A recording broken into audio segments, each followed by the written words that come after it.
Bienvenue dans la saison 2 du Monde du Livre, un podcast dédié à la littérature young adulte et new adulte.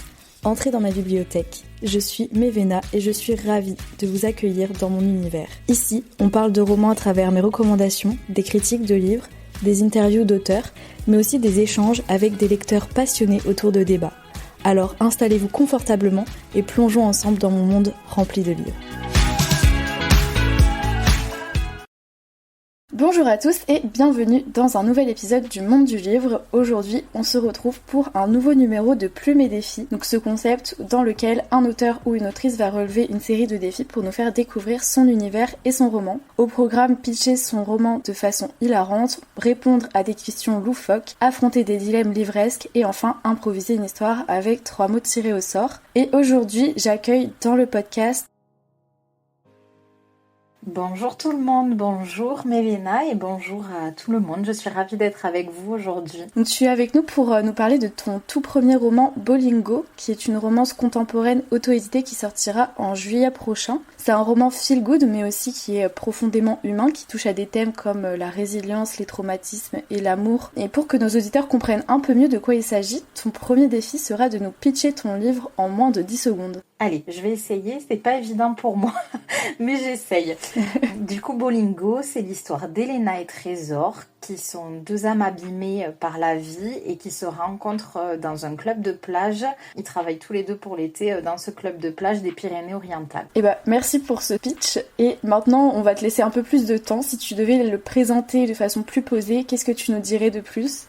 Du coup, donc, c'est l'histoire de, comme je le disais, d'Elena et Trésor. Donc, Elena, c'est une jeune femme qui est optimiste, souriante, souvent joyeuse, mais derrière ce sourire, elle cache des blessures et des douleurs liées à son passé, et notamment à son passé professionnel. Donc, elle exerçait en tant qu'éducatrice spécialisée dans la protection de l'enfance. Et elle a vécu un événement douloureux dans son travail et elle ne peut plus travailler là-bas. Donc elle travaille pour l'été dans le club de plage de son cousin et de son ami dont ils sont propriétaires. Et elle tente de se reconstruire là-bas. Et Trésor, lui, c'est un jeune homme qui est réservé, méfiant, qui a du mal à faire confiance, qui est assez solitaire et qui est cuisinier de métier. Donc, il travaillait dans un restaurant étoilé, il ne peut plus travailler là-bas. Donc, il se retrouve à travailler dans le club de plage, du coup, où il va rencontrer Elena. Donc, il est assez marqué par des traumatismes de son passé liés à son enfance et notamment en rapport avec la protection de l'enfance. Donc, il nourrit une haine assez importante envers la protection de l'enfance. Et il a aussi très peur de perdre sa mère, sur qui il veille parce qu'elle est malade. Du coup, elle est atteinte d'un cancer. Et donc, tout au long de l'histoire, on suit aussi l'évolution de la maladie et comment ça vient impacter Trésor et les proches. Au départ, Trésor ne sait pas qu'Elena travaillait dans la protection de l'enfance. Il va le découvrir, donc ça va être compliqué à gérer. Ça va venir créer de la tension et puis on va voir ensuite comment les choses vont évoluer. Et tout au fil de l'histoire, voilà, ils vont devoir vivre des épreuves en lien avec leur passé, en lien aussi avec leur présent. Et la vie va s'amuser à tester leur résistance et leurs sentiments. Et du coup, Bolingo... Bolingo en lingala, ça veut dire amour. Donc, pourquoi le lingala ? Parce que Trésor est d'origine franco-congolaise. Sa mère est congolaise. Donc, j'ai choisi ce titre-là pour rendre hommage à leurs racines et à leurs origines. Et donc, tout au long de l'histoire, on se demande si l'amour entre Elena et Trésor est assez fort pour leur permettre de surmonter les blessures du passé, de surmonter le deuil, de pardonner. C'est la petite question qu'on se pose tout au long de l'histoire. Merci beaucoup. J'espère que ça vous a donné envie de le lire parce que moi, oui. Et on va maintenant passer à une partie un petit peu plus fun que j'ai appelée les questions loufoques. Et l'idée, c'est que je vais te poser plusieurs questions qui sont un peu déjantées sur ton roman et tes personnages pour qu'on puisse apprendre à mieux les connaître, mais de façon un petit peu plus originale. Alors la première question c'est, si tu pouvais discuter avec un personnage pendant 5 minutes, ce serait lequel et qu'est-ce que tu lui dirais ? Alors, peut-être que ma réponse risque d'être à côté. Je ne sais pas si elle sera dans les clous. Mais moi, j'irai pas forcément discuter avec pour lui donner des conseils ou lui transmettre des messages parce que je le fais tout au long de l'histoire. Voilà, tout au long de l'histoire, l'idée c'est qu'ils puissent évoluer, qu'ils apprennent à travers les personnages aussi, à travers les messages des autres personnages, je leur transmets aussi des choses qui sont importantes pour moi et que j'inviterai les lecteurs à découvrir tout au long de la lecture. Moi, j'aurais plutôt envie, j'aurais du mal à en choisir un, j'aurais envie de choisir tous les deux, Elena et Trésor, et de les remercier.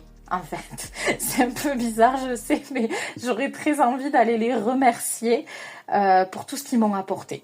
Pour tout ce que cette histoire m'a apporté. J'ai adoré les rencontrer, j'ai adoré suivre leur histoire. Elles me suivaient nuit et jour pendant l'écriture.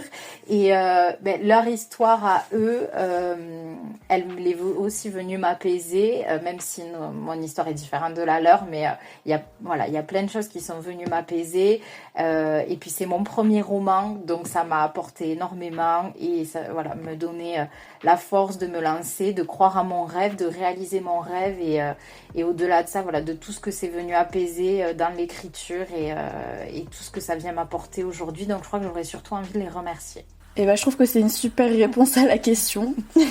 La deuxième question, c'est si La Belle Vie, donc le restaurant d'Elena, avait une spécialité culinaire complètement improbable, ce serait quoi ? Alors, il faut savoir déjà que du coup, La Belle Vie, donc c'est une plage privée, un club de plage qui fait restaurant et qui propose des plats un peu revisités. On est sur quelque chose d'assez amélioré, sophistiqué. On est sur du tapas un peu revisité. Et du coup, j'ai réfléchi dans ce sens-là. Et j'ai eu une idée qui m'est venue que je n'aborde pas dans le roman, mais je me dis pourquoi pas, ça pourrait peut-être donner des idées. Donc je m'étais dit pourquoi pas un sorbet tomate, fraise, basilic, quelque chose un peu sur un mélange comme ça, un peu particulier, mais qui pourrait être très bon selon moi, et servi dans une coquille vide qui rappellerait les coquillages, la mer, je sais pas, une huître ou une coquille vide. Et pourquoi pas soit un petit peu de mozza dessus, une petite boule de mozza pour rappeler aussi avec le basilic, je me dis ça pourrait bien se mariner, se mélanger ensemble, ou alors un petit peu de pastèque, de citron vert, voilà, j'imaginais ça, on est au printemps mais je me vois bien en été aller déguster ça là. Même moi je me voyais bien là aller le déguster quand on a parlé. Et si tu pouvais passer une journée entière dans Bolingo en tant que spectatrice invisible, quelle scène en particulier tu choisirais d'observer ? C'est super difficile, j'ai envie de dire toutes. Toutes, j'aimerais trop regarder. La première rencontre, je crois que je choisirais la première rencontre. J'aurais tellement envie d'en vivre d'autres, mais j'ai aussi peur de spoiler. Peut-être la scène du premier baiser aussi, en disant ça, je spoile pas trop, mais c'est un moment qui est émouvant et que j'ai pris beaucoup de plaisir à écrire. Mais je crois que la première rencontre, ouais, parce qu'elle est un peu tendue, cette rencontre, elle est assez particulière et à la fois elle marque le début de toute l'histoire. Donc j'aurais envie de dire la première rencontre et leur premier jour, ouais. Et si Elena, elle avait un super pouvoir, juste pour une journée, lequel lui serait le plus utile ?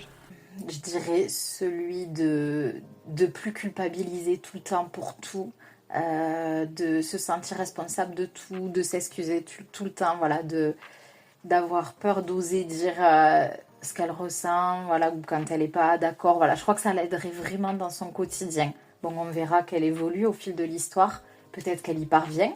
Je vous laisserai le découvrir, mais je crois que c'est ça qui lui serait le plus utile. Et imaginons que Trésor se retrouve dans Le Meilleur Pâtissier. Qu'est-ce qu'il cuisine pour impressionner Mercotte ? Je pense que c'est une question bien loufoque, là. Oui. Alors, pour faire un peu d'écho avec l'histoire, j'ai envie de dire, à plusieurs moments dans le roman, on parle du plat préféré de Trésor, qui a un lien avec les origines congolaises de sa mère. Donc c'est un plat congolais, en fait c'est le poulet à la moambé. Et en fait je crois que je me dis ça pourrait être super génial qu'il propose ce plat mais en mode gastro. Quelque chose de revisité comme il le fait un peu au club. Par exemple, il fait des tacos de langouste, des ceviches un peu revisités. Là, dans la même idée, mais avec ce plat qui rappelle son enfance, donc beaucoup d'émotionnel, les petits goûts, voilà. Je me dis, ça pourrait être super. Et je pense que Mercotte serait impressionnée par son plat. Je crois aussi. Et si tu devais glisser un objet totalement improbable dans ton roman, du style une baguette magique ou une machine à voyager dans le temps, peu importe, qu'est-ce que tu choisirais ? Alors, je dirais qu'en premier lieu, la réponse que j'aurais envie de te dire, c'est une baguette magique pour soit guérir Thérèse. Donc, je parlais tout à l'heure du fait que la maman de Trésor est atteinte d'un cancer et qu'on suit la maladie tout au long de l'histoire. Donc, je crois que j'aurais envie de dire de prime abord une baguette magique pour effacer la maladie. Voilà, Elena aussi a perdu des êtres chers, donc peut-être pour les faire revenir. Et à la fois, je me dis que ça serait pas crédible.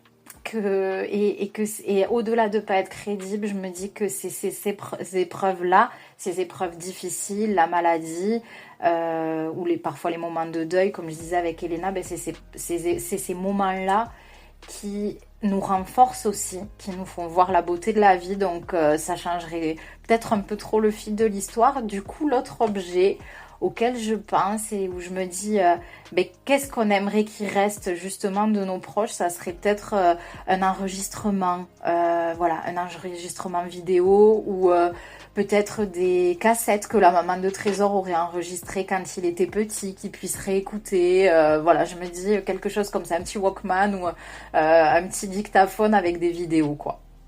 Et je trouve ça hyper beau comme objet, personnellement. J'aimerais beaucoup avoir cet objet, je crois. Et si le roman, il avait une météo symbolique, quelle serait-elle au début et à la fin ? Sans trop spoiler, mais à peu près. Oui, un petit peu finalement la météo la météo réelle en fait dans l'histoire. On commence par les chaleurs fortes, les premières chaleurs d'été, tu sais, les chaleurs un peu fortes là, où on a un peu du mal à gérer cette forte chaleur et où du coup c'est tellement écrasant, ça monte d'un coup et donc on sent que l'orage là va bientôt arriver. On se dit, là il commence à faire très chaud, il y a l'orage qui va arriver. Et c'est ce qui se passe avec l'histoire, ça commence un peu chaud et on se dit, bientôt il va y avoir des tensions. Et sur la fin, on suit pendant tout l'été ce mélange entre des moments très ensoleillés, joyeux, et puis des moments de tonnerre, de tempête, d'orage d'été. Et à la fin, on est sur la fin de l'été, ça s'apaise, ça se calme un peu, il y a ce vent doux qui vient effacer un petit peu les nuages et on a du soleil, le soleil éclatant, mais je laisserai quand même quelques petits nuages parce que la vie est quand même faite de nuages. Mais il y a toujours ce soleil qui vient percer à travers les nuages, donc l'idée du soleil à la fin quand même. On est sur du feel good. Il y a du tonnerre plusieurs fois dans l'histoire, il y a du tonnerre, il y a de l'orage, mais il y a aussi ce soleil qui revient. C'est beau. Alors, on va passer à la dernière question loufoque, qui est pour le coup très loufoque. Je sais pas trop ce qui s'est passé dans ma tête quand j'y ai pensé. Alors, imaginons que Elena a un moment de craquage, elle boit un verre de vin et elle parle à un poisson dans un aquarium. Qu'est-ce qu'elle lui raconte ? Alors, vous verrez, pour ceux qui lisent l'histoire, vous verrez qu'Elena, elle aime beaucoup les pina coladas. et les cocktails préparés par Adri. Donc Adri, c'est un de leurs potes qui est dans la bande et qui est barman. Et elle boit, avec les filles, elles aiment bien de temps en temps boire un petit cocktail en fin de service.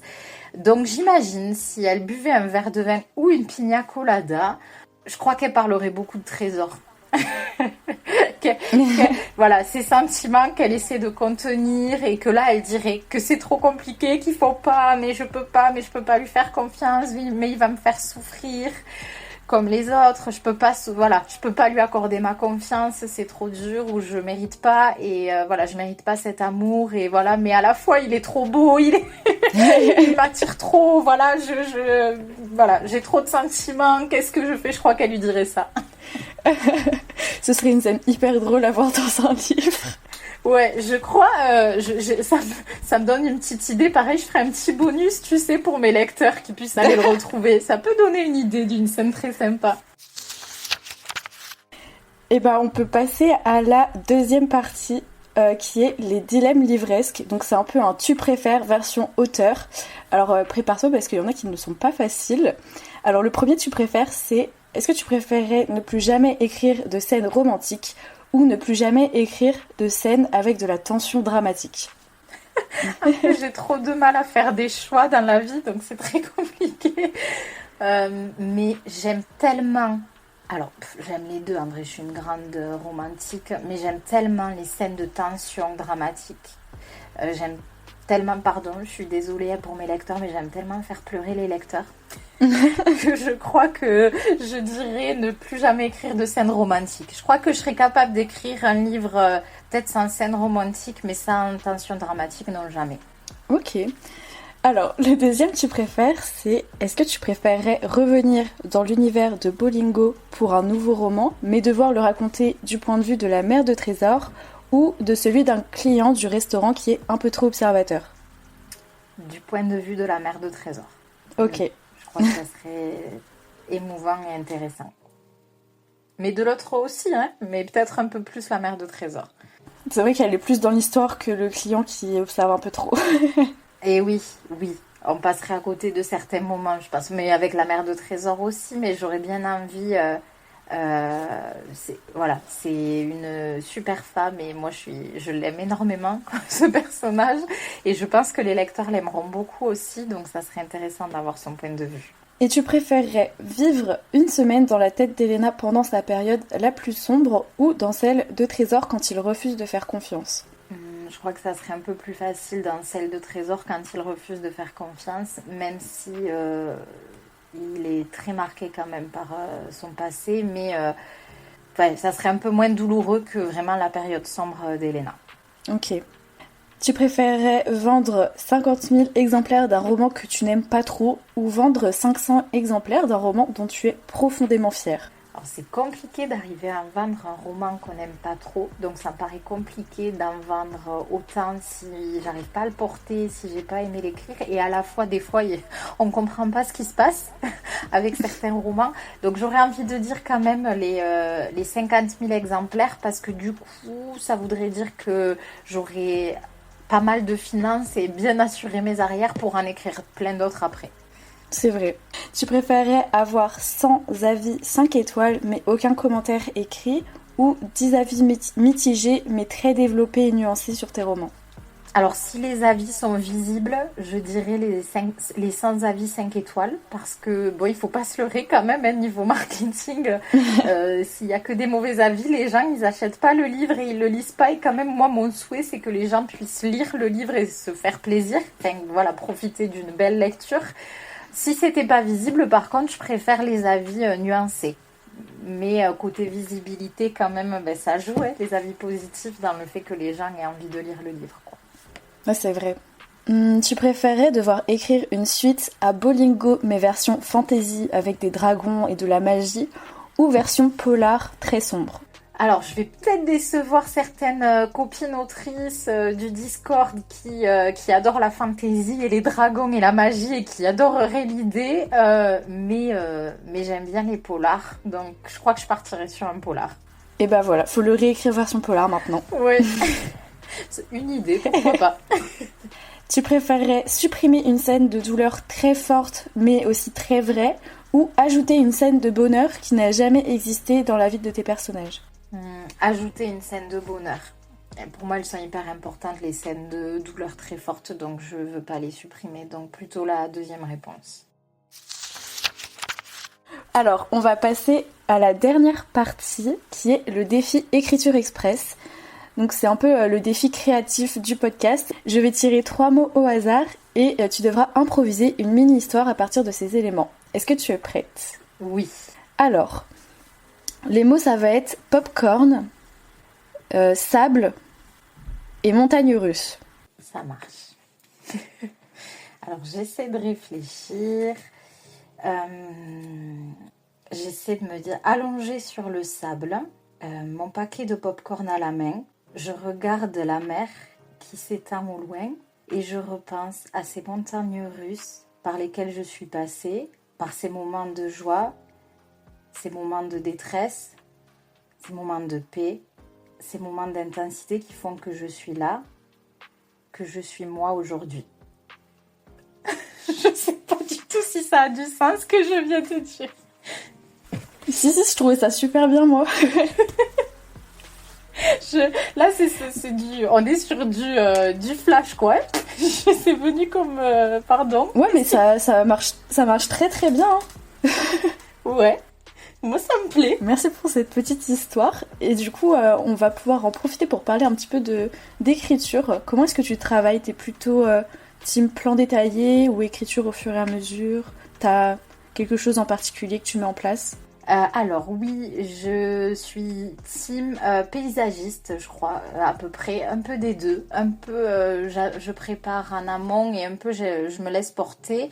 Donc, pour me lancer, j'ai besoin de vraiment préparer mon histoire, de définir l'arc narratif, les actes, les événements, voilà, de définir les lieux aussi. Et je commence en général par mes personnages. Voilà, je commence par créer mes personnages et je démarre toujours par leur histoire, par leur passé en fait, par leur histoire, parce que pour moi c'est ce qui va définir là où ils en sont aujourd'hui, c'est ce qui va définir les conflits internes, c'est ce qui va définir leur manière d'être dans la relation aux autres. Donc comme pour moi je suis passionnée par les relations humaines, très formée aussi à ça de par mon métier et de par ma vie perso et pro, et du coup je démarre toujours du passé pour venir comprendre qu'est-ce qui vient se jouer dans la relation, dans leur relation à l'autre, et après j'écris, je prépare mon histoire, je prépare mon plan je prépare mes premiers chapitres, et après par contre je me laisse porter, mais quand je démarre une session je sais à peu près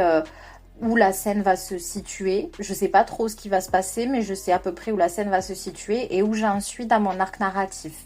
Et après, par contre, une fois que j'écris, là, je me laisse porter et je peux écrire pendant des heures et me laisser porter par ce qui vient. Donc, un peu entre les deux. Ok. Et est-ce que tu as une technique particulière ou quelque chose qui t'aide beaucoup à écrire? Alors, pas spécialement. Ce qui m'aide là, j'ai investi dans un clavier, et depuis que j'ai investi dans mon clavier, j'écris beaucoup plus vite et beaucoup plus concentrée. Donc avant j'écrivais un peu partout, mais j'avais vachement mal au dos à la fin de mes sessions, et puis alors j'arrivais à me concentrer, mais ça me procurait pas le même effet. Et là, de me poser vraiment dans mon bureau, j'ai mon clavier, je suis beaucoup plus productive. Et après, j'ai quand même deux petites choses que je fais quasi systématiquement quand je démarre une session à mon bureau. Après, quand je suis ailleurs, non pas forcément, mais à mon bureau, j'ai toujours une boisson chaude, soit un petit cappuccino, soit une infusion. Et la petite anecdote aussi, c'est que j'ai une bougie en fonction de l'univers de mon roman. Donc là, sur Bolingo, c'était une bougie sable doré.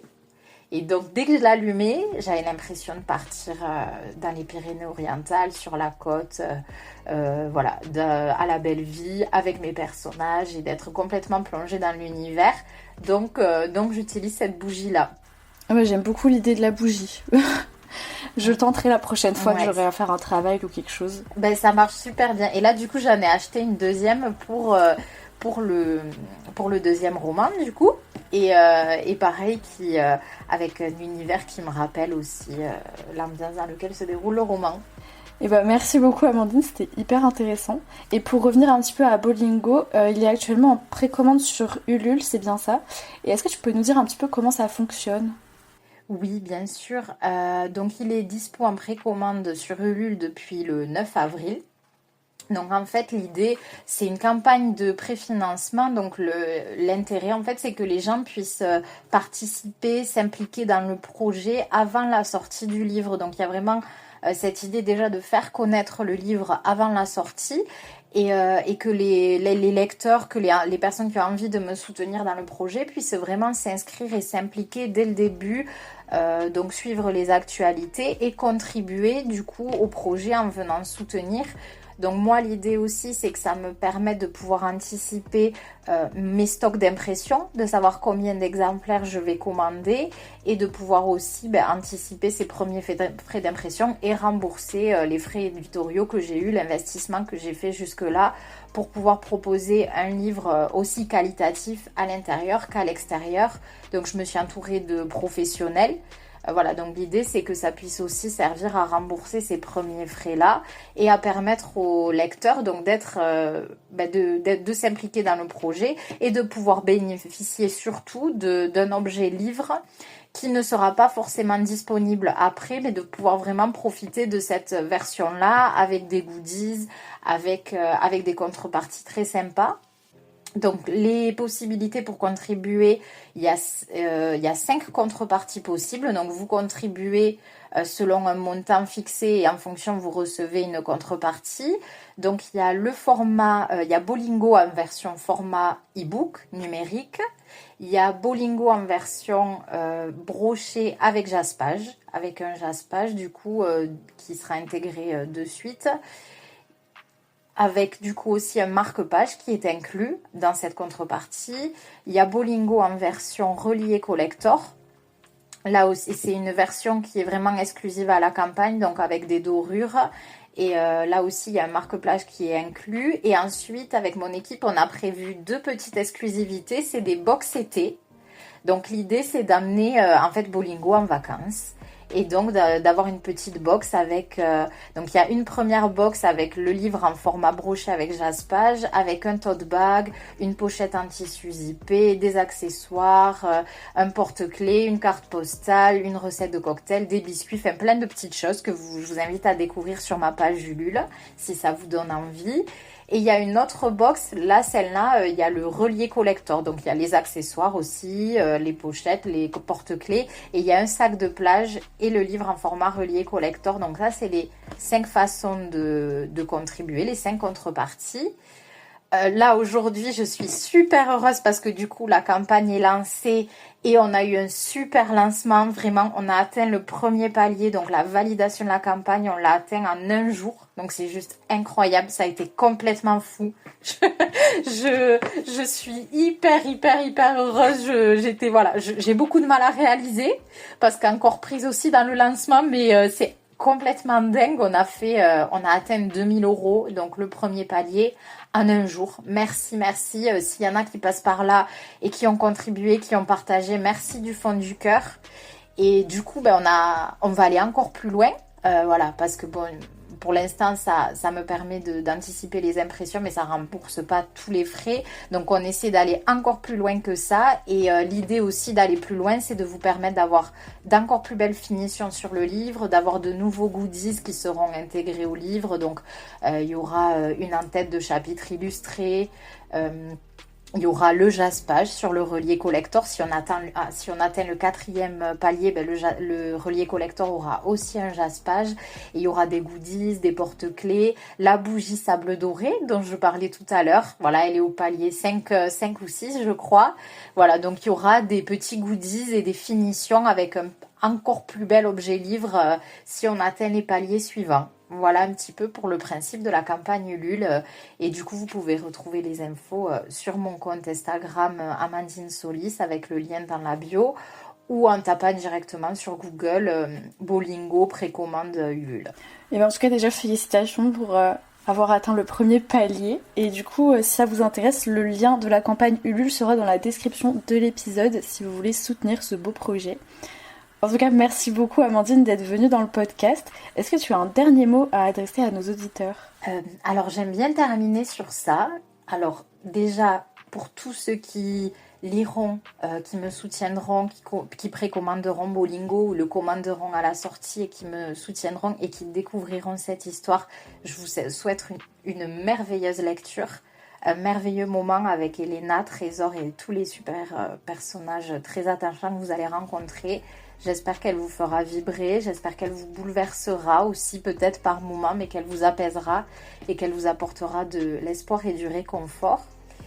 Et de manière plus générale, j'aime bien dire ça sur la fin, j'ai envie de vous dire de croire en vos rêves, de jamais lâcher, de toujours y croire, d'oser être vous-même et surtout de vous aimer. C'est le plus important. C'est pas facile, c'est un combat de tous les jours, le combat d'une vie, mais c'est tellement important. Aimez-vous. Voilà. Merci pour ce joli mot de fin. Et du coup, c'est la fin de cet épisode. J'espère qu'il vous aura plu et je vous dis à la semaine prochaine pour un nouvel épisode.